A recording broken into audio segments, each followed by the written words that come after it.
right, so today I'm going to be going over chapter 6, 6.1 and 6.2. This chapter is a little bit difficult. I'm not going to lie. A little bit is an understatement. The first two sections are not as bad. However, the log functions are just a kind of an interesting concept to think about math and why we do what we do. If you haven't seen it before, it will be a concept that's going to be a little bit difficult, like I said at the very beginning, but I'm going to exclude a lot of things just to make it as easy as possible and just as straight to the point as possible. So let's check this out. It is definitely highly highly suggested that you also look through the media from Pearson to complement what I have to do here. All right, so let's get started. Let me grab my pens.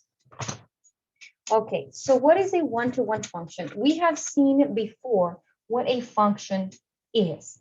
A function is, suppose that you have a graph, right? You have a pointy graph of B, a curve, whatever kind of graph it is. A function is any time, graphically speaking, is any time that you run a vertical line is this way. Anytime that you run a vertical line, it only touches at one point anywhere on the graph. So if you move the vertical line through and you encounter 2 points where it touches that vertical line, the answer is no, it is not a function. Now, what is a one-to-one function? A one-to-one function is in where you pass a vertical line, it only touches 1 point, and you pass a horizontal line, and it also touches 1 point. It's one-to-one because it's one vertical, one horizontal. All right, so let's get started. Excited to be on chapter 6. Okay, so a one-to-one function means given two values that are not the same, two x values. Okay. Given two x values implies that when you plug those into the function, their y values are also different. That's what it means. That for two x values, there are also different y values. Literally, this is what it means. For any two x values that are different, I'm running my fingers left, right. Okay, for any two values that are different, stop. You get two y values that are different. That way, when you run a horizontal line and a vertical line, they will not touch either vertical or horizontal line at 2 points. If you had two dots, two x values that were at the same height, they would pass the vertical line test, but not the horizontal line test, okay? That's all this means. It's just a mathematical way of writing this down. Okay. Given two x values, the y values are not the same. That's what it means. That's exactly what I said. All right, you're going to use the horizontal line test, and it should only touch 1 point at a time. Now let's find the actual inverse of a function, and this is algebraically. To find the inverse of a function, in the case that you are given f of x, you're going to let it be the letter y. Once you have it be the letter y, you're then going to interchange your x's and y's. You're literally everywhere you see x, it's going to become a y. Everywhere you had a y, it's going to become an x. And that means that the new y is going to be in a different position. And so you're going to solve for the new y, which is why I put that in quotes, because it's not the original y, but it's another y in a different position. So you're going to solve for that new y. And then at the very end, you're going to put this function notation, f to the -1 of x. That means the inverse of f of x. So whatever the original function is, your answer should be the inverse of it. That's what this little -1 means. Okay. All right. In order to prove in order to prove two functions are inverses of each other, you have to do the function composition, which is f of g of x. And that equals x, and g of f of x also equals x. You have to prove both of them, okay? And function composition was, I believe, chapter 3. Yeah, chapter 2, 3. 3 or 4. Polynomials was 4, so I believe it was maybe 3. Function composition, you have to do that again. Okay. All right. To graph the inverse of a function, inverse means you're going to invert the x and the y, and that's what needs to happen. You literally grab your x and your y coordinate, swap them, and you get new dots, and those new dots become your inverse, okay, right here.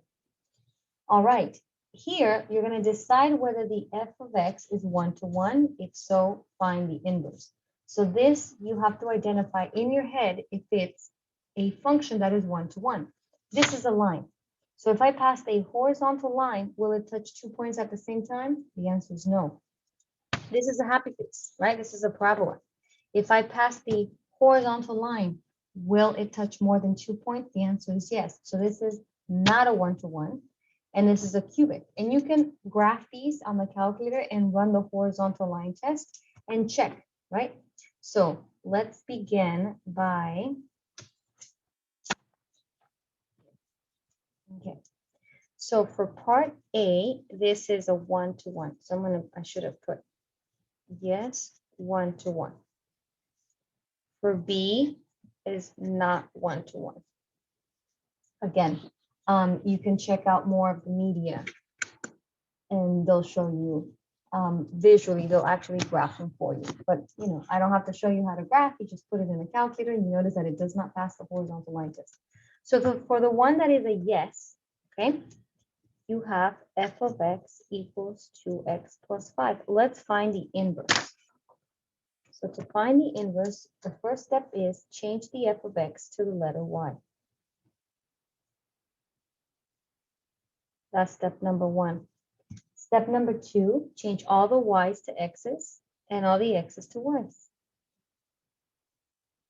Notice that the y is in a different position. It's highlighted here. Okay, so your job is to solve for that new y in that position. Okay, so I don't know why I put an extra equal sign. That should have been a plus.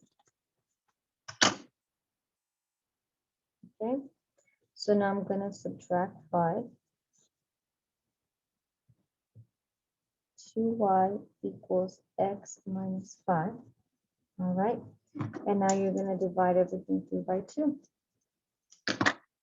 So my new y equals x minus 5 over 2. Your job is not to make this pretty. Some students separate it and they get the wrong answer at the very end because they try to be fancy. I'd rather you leave it in this ugly manner versus trying to split it and not knowing how to split it. So anyway, the final answer would be x minus 5 over 2. For those of you who want to split it, please split it correctly. This means that these two pieces are going to be both divided by 2. So if you split it, this will be the correct way. It's not x minus 5 over 2. It's x over 2 minus 5 over 2. And that is your answer. Okay. You do not do anything with B because B is not 1 to 1. That's because it's a parabola and it doesn't pass the horizontal line test. Right? The last one, C, is f of x equals x minus 2 cubed. And that is yes, 1 to 1. Okay, so we're going to find the inverse. Let's practice some more. Turn that into a y. And step number 1. Oh, this was step 2. Step 3. Step 1 is turn that into the letter y. Step 2 is interchange the variables. Everywhere x used to be, now make it a y. Everywhere y used to be, make it an x. And you solve for the new y. Okay, you're going to be doing a lot of algebra, so make sure that you know how to do this. You need to get this out of here. You do not cube the y and cube the 2. That's very illegal. Make sure that you cube root like that. So you get cube root of x equals y minus 2. Okay, and then all you do is add it to. So my new y is cube root of x plus 2. And the way you would write it is f inverse cube root of x plus 2. Okay, and that would be the answer. Okay, so let's do a few more. We're going to be doing examples 2 and 3. Right here, finding the inverse of this rational function as well as the bottom. So let me block it. So this is kind of annoying. Okay, let's try example 2. F of x equals 2x minus 2x over x minus 1. Please make sure that you do know how to do the work algebraically. Okay, this is going to require a lot of algebra. So that's y equals 2x over x minus 1. Then we interchange all the x's for y's, all the y's for x's. Okay, in this case, as you can see, I have y's in 2 different places, and I have to solve for that y. You do not cancel. Please don't do that. Okay, what you do is you put this over 1 and you cross multiply. You treat it like a proportion, which technically it is. So that gives me 2y equals x times y minus 1. Now, the issue here is that you have y's on different sides of the equation. So what you're going to have to do is put the y's on one side. However, right now there's an issue because it's in parentheses. So I have to go through and distribute. 2y equals xy minus x. Okay. And now what you have to do is you have to put all the y pieces on one side. So this needs to move to the left. So I'm going to subtract it. So that's 2y minus xy equals negative x. I don't care how ugly that looks on the right side. I'm concerned about getting all my y pieces and then say, factor. I have to factor because that's the only way I can get this to be isolated. So when you take out a y from here, I end up with a 2 minus take out a y, x. And the last step is to divide by this entire piece. 2 minus x.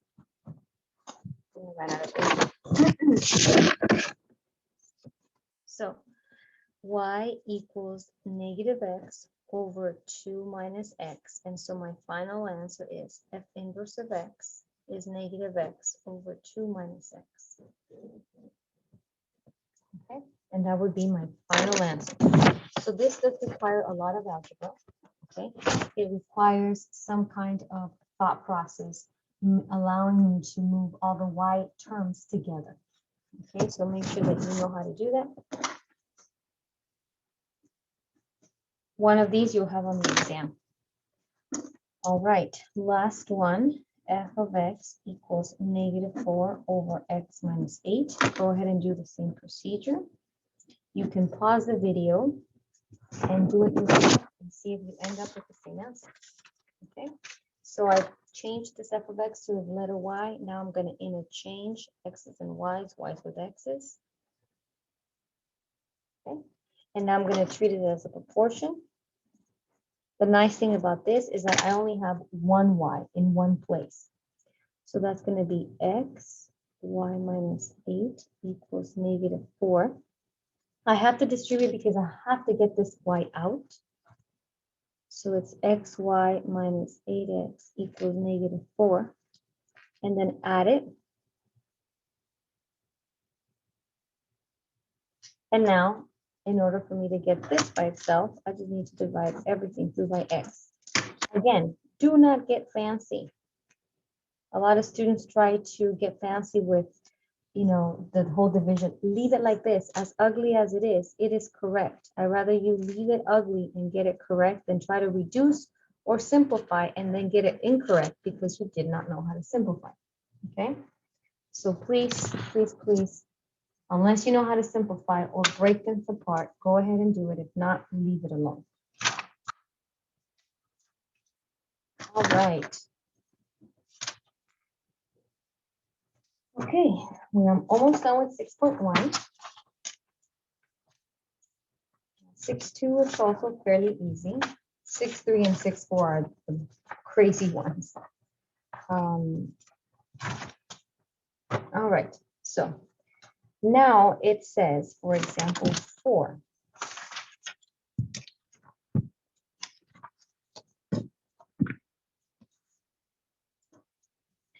Example 4 says, show that f of x equals 3x minus 7 and g of x equals x plus 7 over 3 are inverses of each other. They are telling you that they are.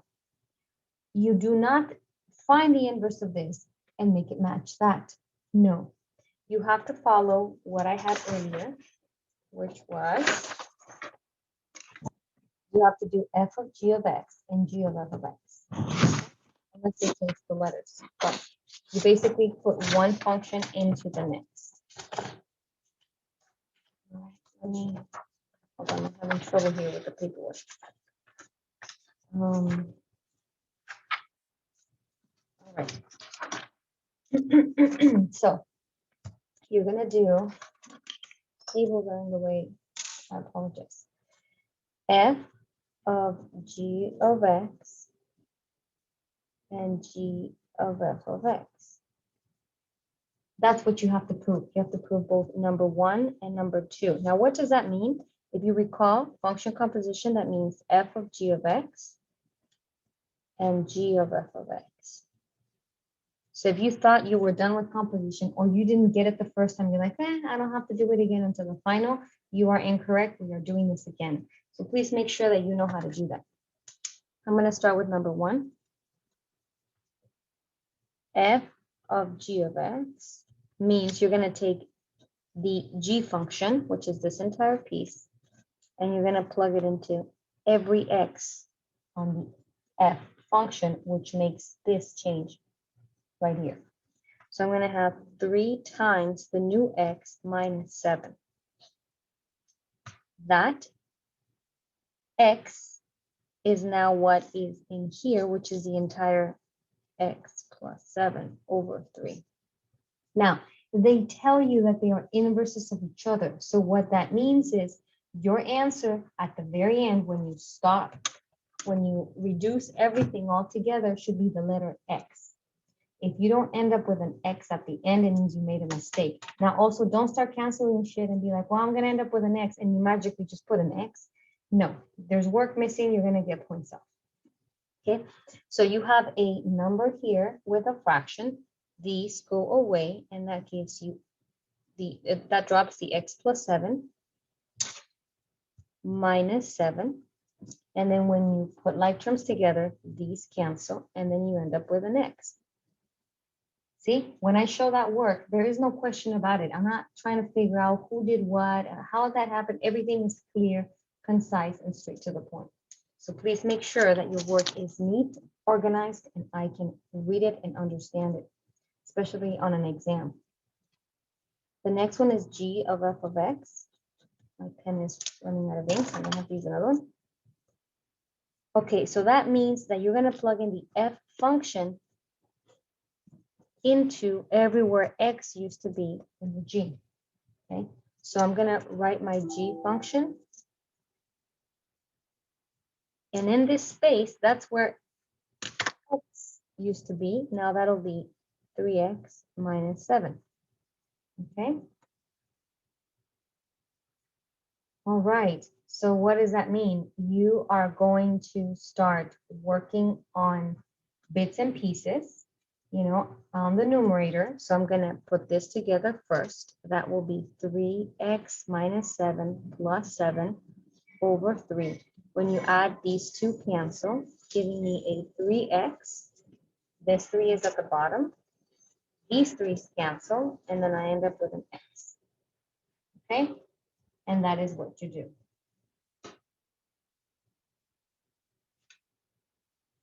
All right, that is how you prove that two functions are inverses of each other.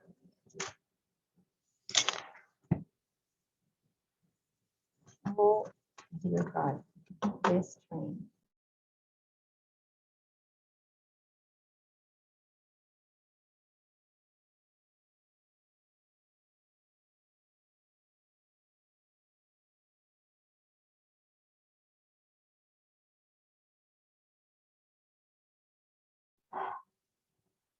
All right.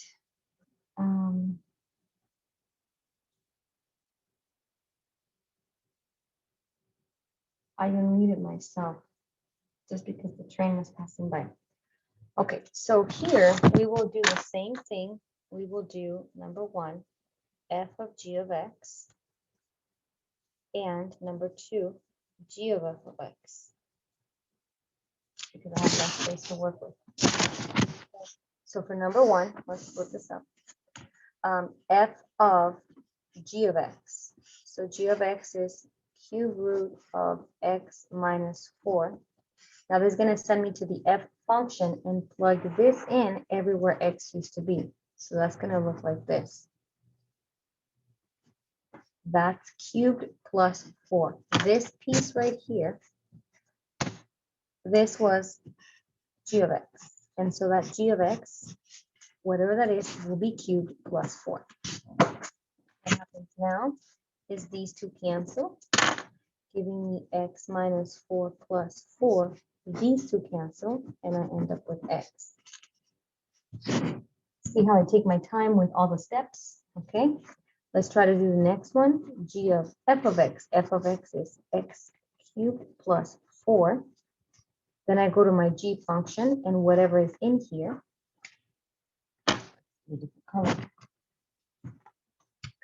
whatever is in here will be plugged in here. Okay, so that's going to be cube root of this piece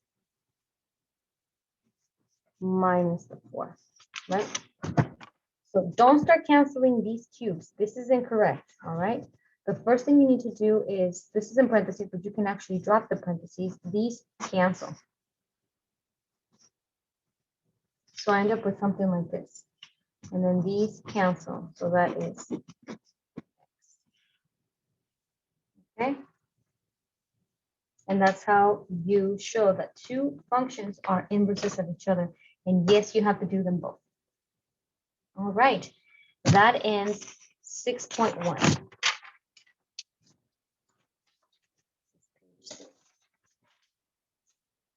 Okay. Let's start with 6.2. Okay, 6.2 is exponentials, which is very related to this. Now, here are the properties of both the decay and the increase, okay?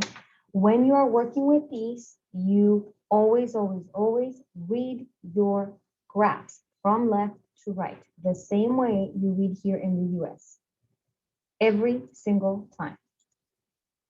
Okay, so here you will have a decaying function. The decay will be usually always pass through 0, 1, but it's not necessarily true, okay? If your b value is between 0 and 1, meaning a fraction, because any number between 0 and 1 is a fraction. If it's a number between 0 and 1, this will decay. If the number, the base, is a number bigger than 1, then it'll grow. See, the properties are that the domain is left and right, goes on forever, left and right, but it does not go up and down forever. There's an asymptote. That asymptote is y equals k. In this case, it's y equals 0, which is why this starts at 0. And notice that it's not a bracket. It is a parenthesis because it doesn't touch the asymptote. We have already touched on asymptotes, so make sure you know what they are and what they do. Over here, the domain and the range are the same. The only difference is the shape of the graph, but the properties are the same. Okay. The general function is a number that could be outside multiplying the base. The exponent could have a number adding or subtracting, and it could have a number adding or subtracting, which makes the graph go up, down, which is why I put here y equals k, because this k is going to be this.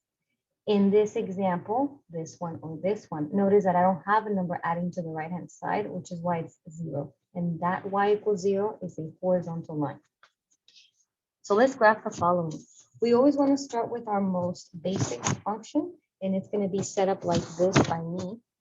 And then I will, let me see, I think I will be using graphic. Okay. Example 1, f of x equals 2 to the x. X, y. So you want to choose at least 3 points. I always try to choose the easiest points possible. This is super easy. Once you take these values, this is 2 to the negative 1. This is 2 to the 0. This is 2 to the 1. You do the math, that's a 2, 1 and a half. Done.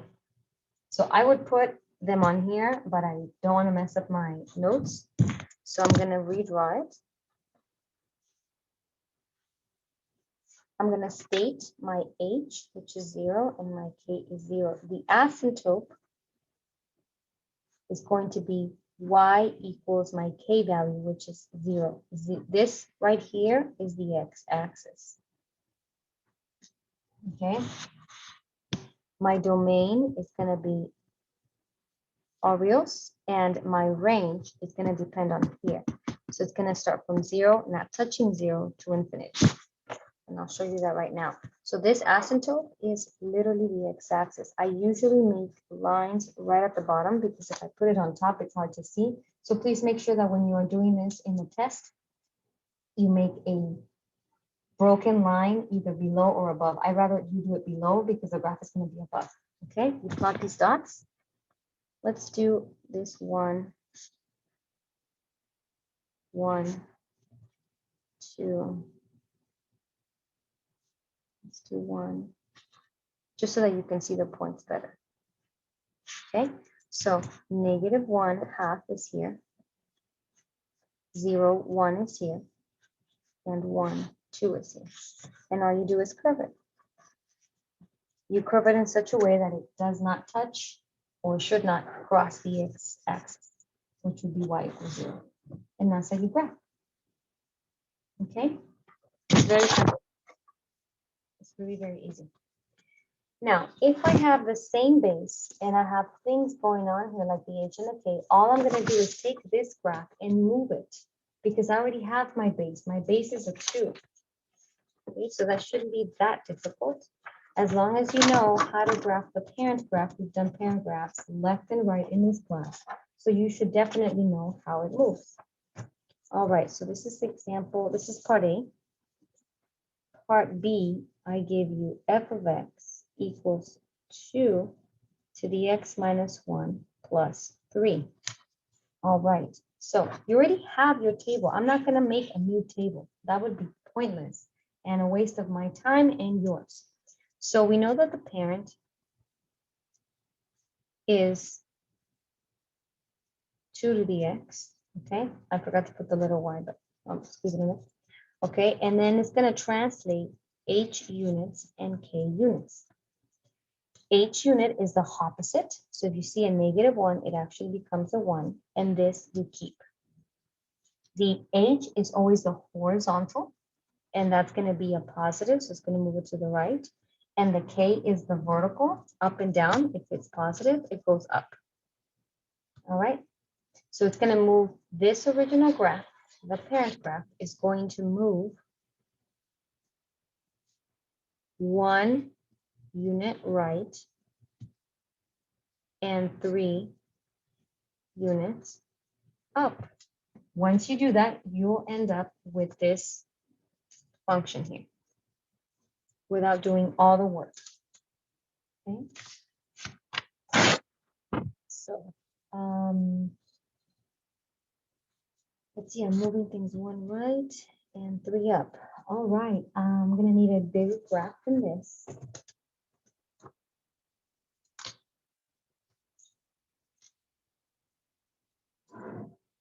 My asymptote is also going to move along with it. It's going to be y equals the k, which is 3. So my asymptote and everything, boom, moves up by 3.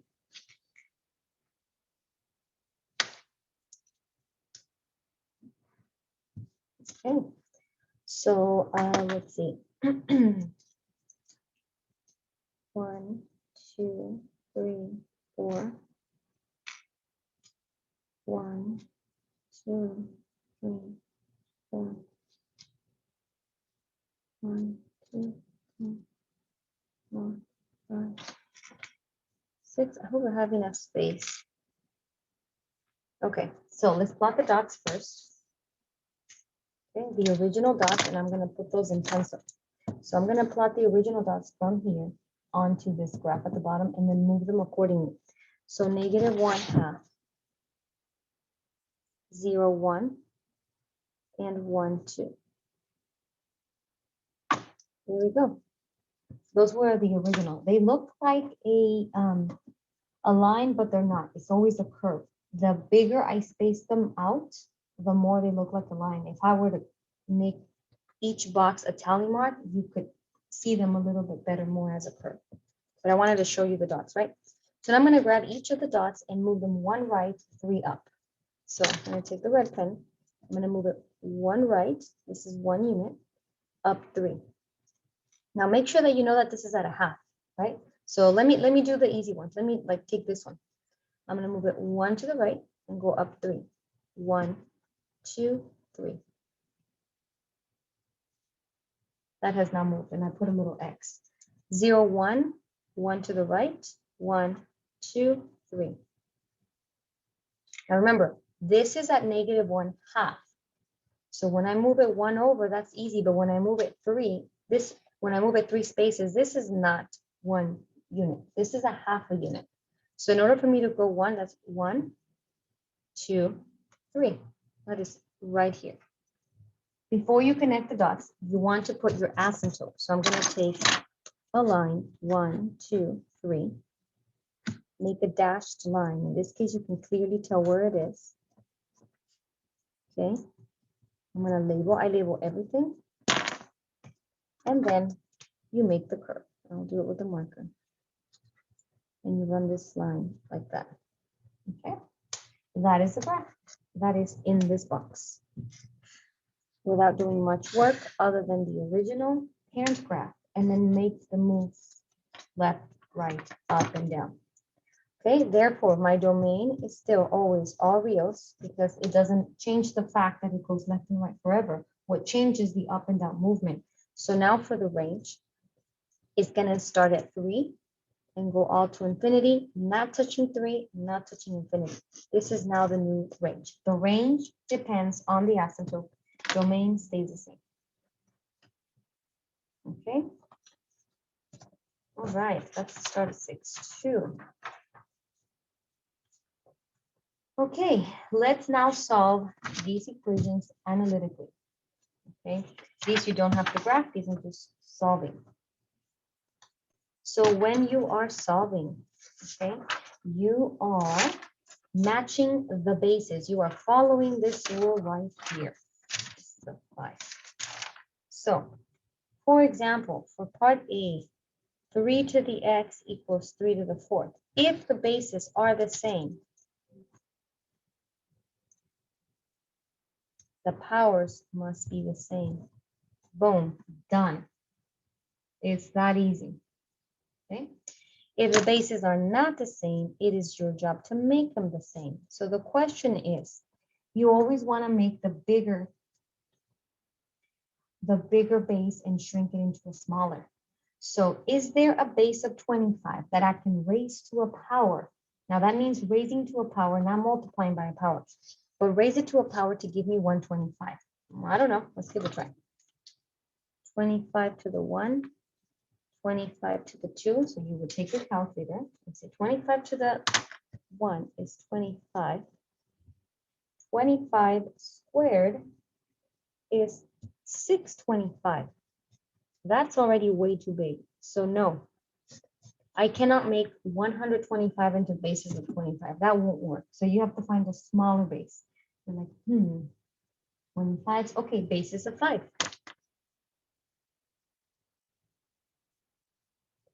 Basis of 5. So you're going to ask yourself, 5 to what power is 25?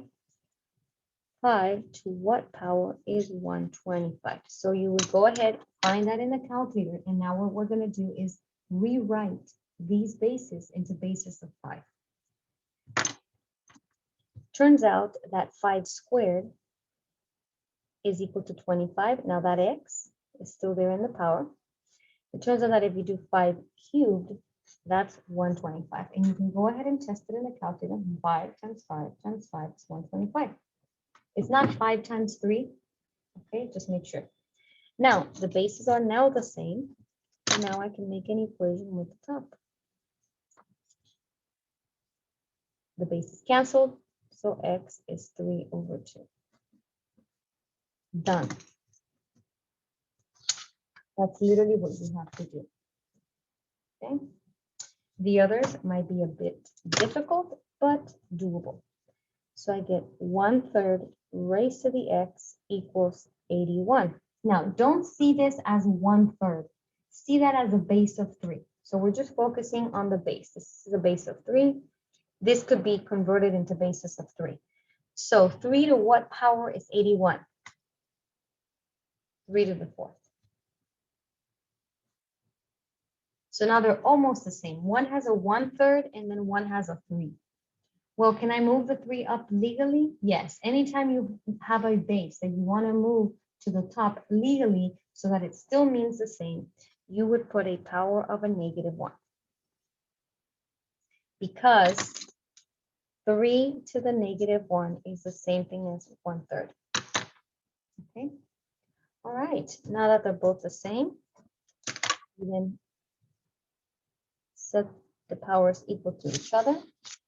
Divide by a -1. So x is -4. Done. Okay. Last one looks super difficult. 1.5 to the x plus 1 equals 27 over 8 to the x. Yes, this is doable all by hand. You don't need a calculator to solve this. It's not too bad, as long as you see what I'm doing and what we do to solve. Now, 1.5 and the fraction are like two different things, right? I mean, they're the same, essentially. But I cannot have decimals and fractions working in the same equation. So I either make them decimals or fractions. As much as students hate fractions, fractions are so much better because they give you a visual representation of what it means, 27/8. So I'm going to make this into a fraction, 1.5 into a fraction. You would try to figure that out. You're like, how do we do 1.5? That's 1.5. This is 1.5. Or if you don't know that, it's 1 5/10, which is 1.5, right? That converted into a fraction, in improper fraction, that gives you 2 times 1 plus 1 is 3/2.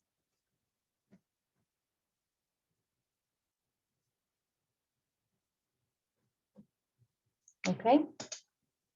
Now, I have 3s and 2s. Don't think as 3/2. Don't think of this as a number together. Think of it as two different bases. So I have bases of 3s and bases of 2. Now look at this number.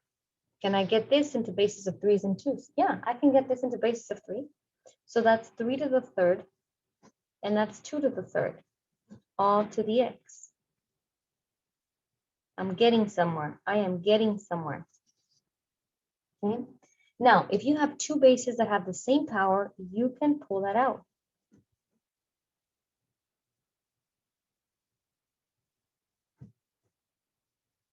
And now, these are the same, so I'm going to now have the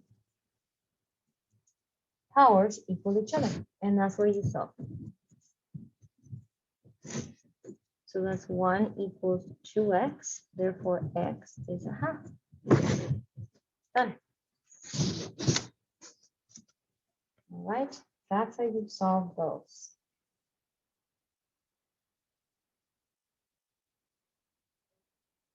Okay. The last portion of solving these will be page 5, page 6. is inequalities. When you are working with inequalities, you have to make sure that you don't waste your time doing things that you don't need to. So what I highly suggest is do not waste your time in solving, okay? You could, but we're just going to use a graphical approach. So for part A,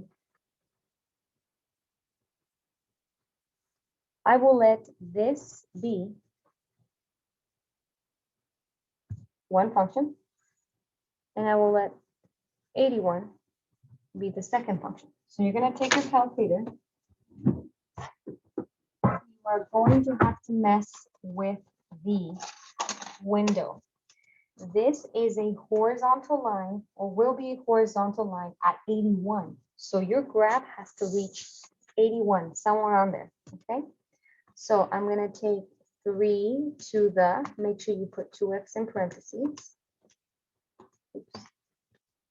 And that'll just be 81.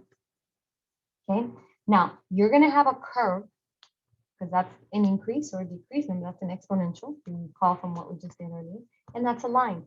You're going to have 2 graphs, and the question is, where is the curve below the line? That's what it's asking. Okay? So where is this curve below the 81? All right. So we obviously need to know where they meet. So let's graph. I see a little bit of this curve. I don't see this line. So I'm going to have to go to window and make the max at least 100. And let's go by 5s.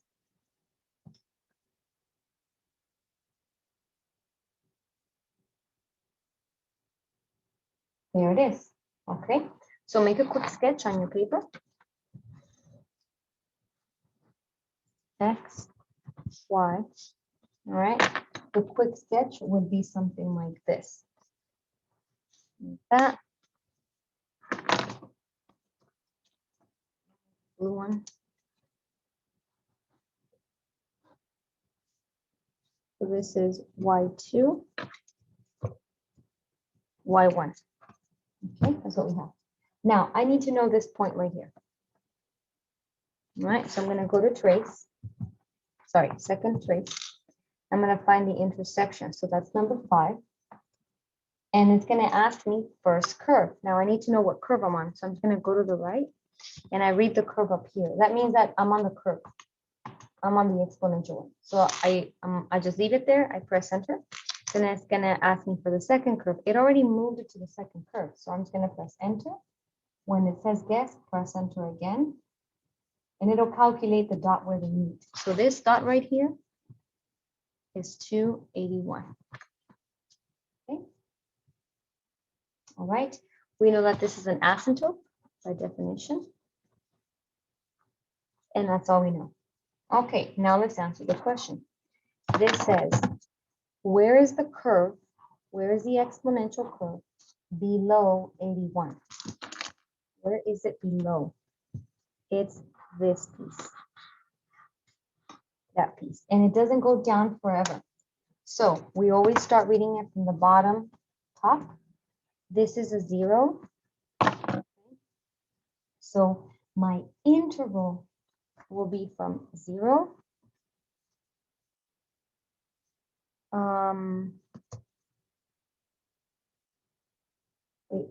I'm saying, where is the graph? This graph.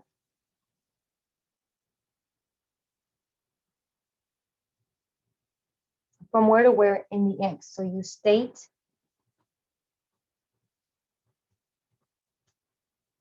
your X value. Let me erase this. Okay. And so when you state your X values, what X values can you tell me so that it states clearly that from here to here is where you will find the curve less than 81. Okay, so here is my 2.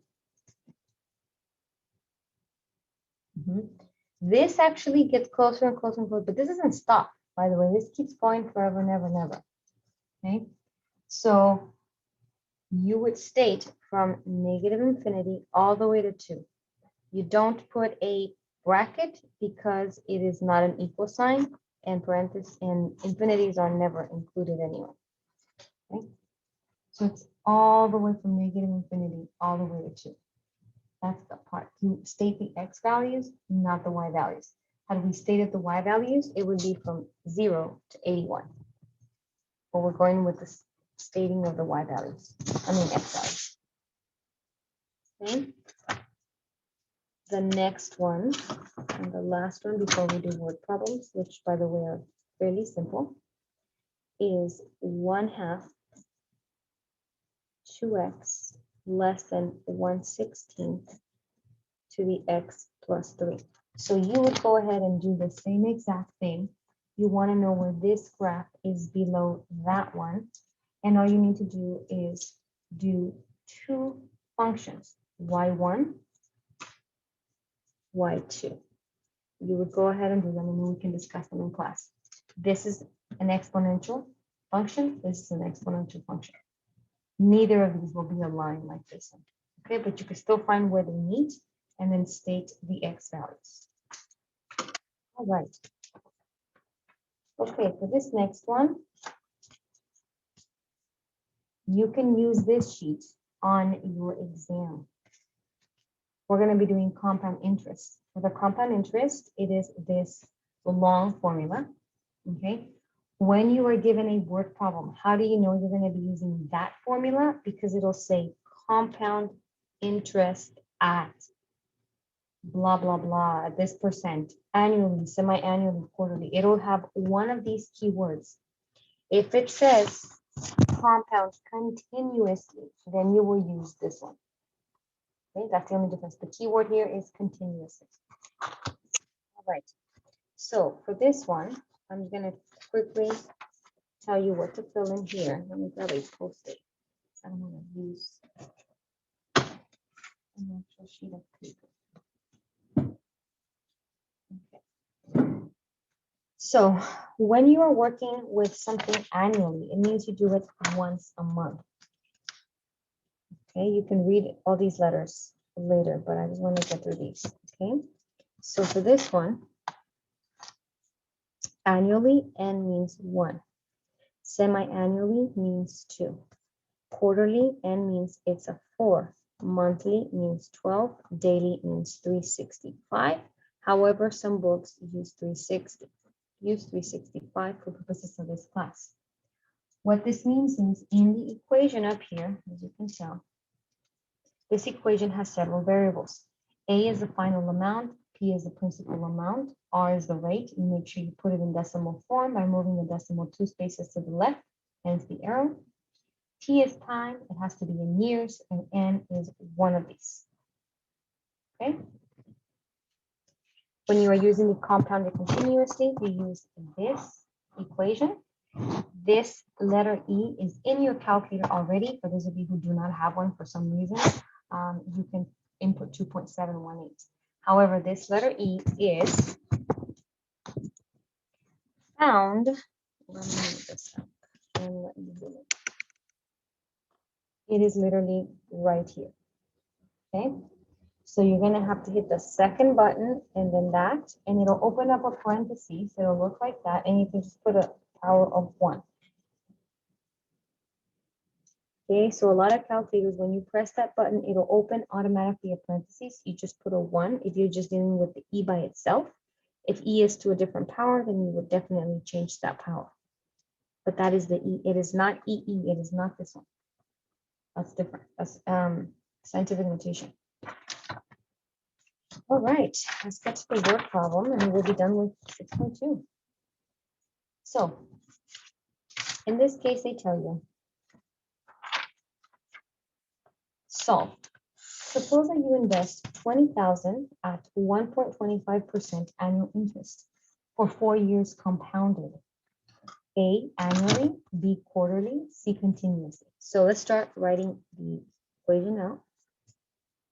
1 plus R over N to the NT. This is the original amount, so P is 20,000. Invested at a rate of 1.25%. However, that is not the decimal form. Remember, you have to move this 2 to the left. So that equals 0.0125 in decimal form. Compounded for 4 years, so time is 4. That's all we have. For part A, it says annually, that means N is 1. For part B, quarterly, that means N is 4. For part C, it says continuously, so you're going to use a different formula. Oh, I forgot to put the A right before. You're going to be using this formula instead of that. Okay? And all you do is do the math. So you have to get really comfortable with your calculator on inputting this. Please show some more. If you get the incorrect answer, you don't have any work, I can't give you credit. So for part A, we're going to put, I don't know what the final amount is for 20,000. 1 plus R 0.0125 over 1 to the 1 times 4. So if I reduce that and make it look pretty, I get 1 plus 0.0125 to the 4th. So I'm going to add those numbers. Now notice I'm doing every single step. Okay, at this point, I can then enter everything. I'm comfortable with entering everything in my calculator. So I'm going to have 20,000. You can literally enter it all completely. 1.0125, close it, raise it to the 4th. Boom, done. Your answer should be a couple of $1,000s more. If you get like 50,000, that's a huge number, that's incorrect. And you round it to 2 decimal places because this is money. I don't have to tell you, when it comes to money, you round to the nearest hundredth, or if it says whole number, then obviously you round to the whole number. For the most part, you'll do 2 decimal places. Okay, let's try the next one. Did not make enough space for part B.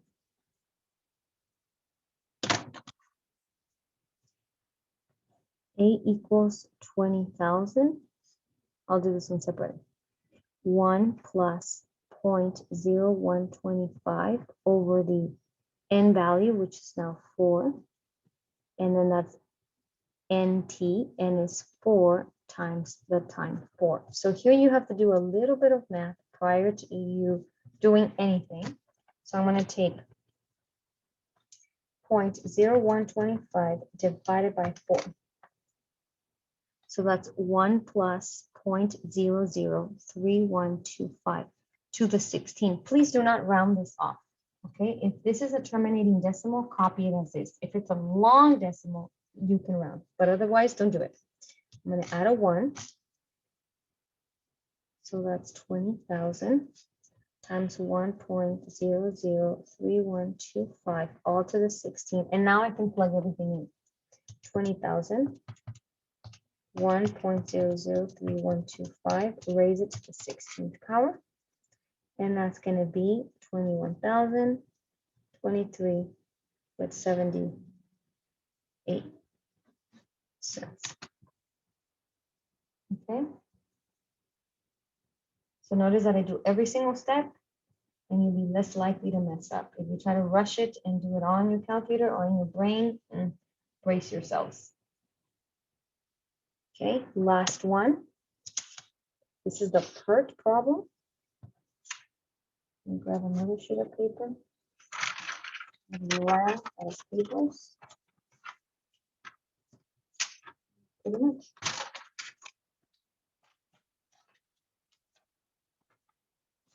Okay.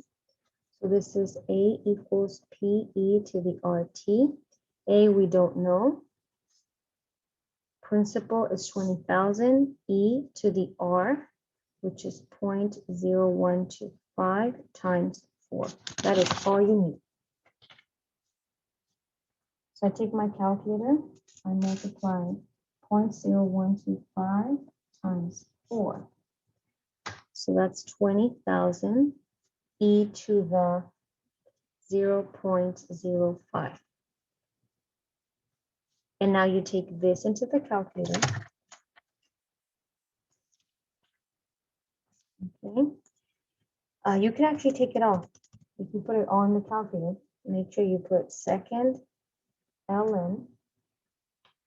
So it's this button right here, ln. And then you put 0.05, close it, and all your answers should be pretty close to one another.